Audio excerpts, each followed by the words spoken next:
Я прожил в этой деревне больше 40 лет, и за все это время не видел, чтобы домашняя скотина вела себя так странно, как моя корова Зорька в тот злополучный четверг.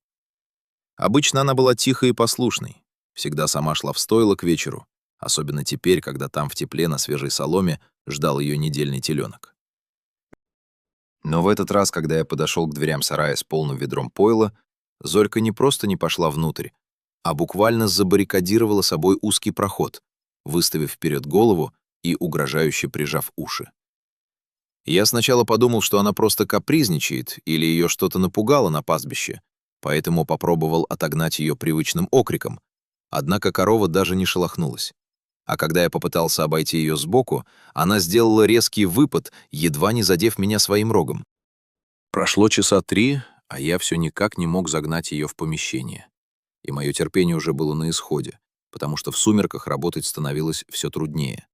А в сарае оставался беззащитный теленок, который почему-то подозрительно молчал.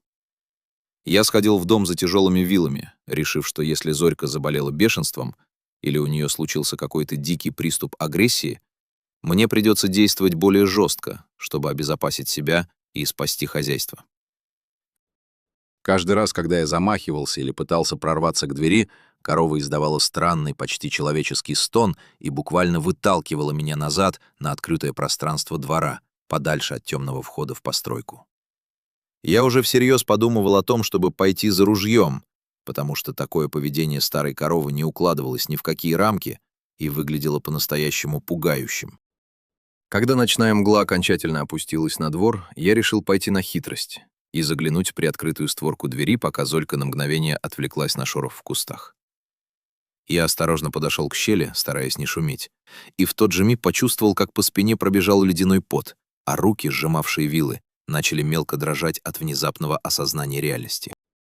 В глубине сарая, прямо за дверью в густой тени, сидела огромная темная и лохматая гора мышц, которая в слабом свете луны казалась чем-то совершенно инородным и смертельно опасным.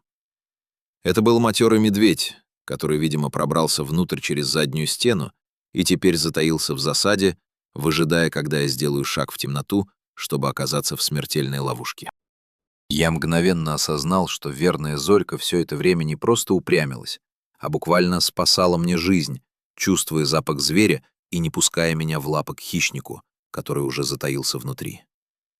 В этот момент медведь шевельнулся, и из кромешной тьмы сарая на меня глянули два огромных, светящихся желтым цветом глаза, полных холодной и расчетливой ярости.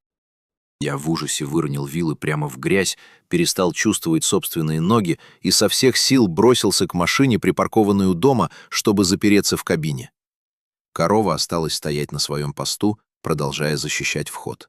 А я сидел за рулем, глядя в темноту, и понимал, что только благодаря ее невероятному чутью я все еще остаюсь в живых. Дорогие друзья, если вам понравилось видео, поставьте лайк, а также подписывайтесь на канал, где наши авторские истории выходят каждый день.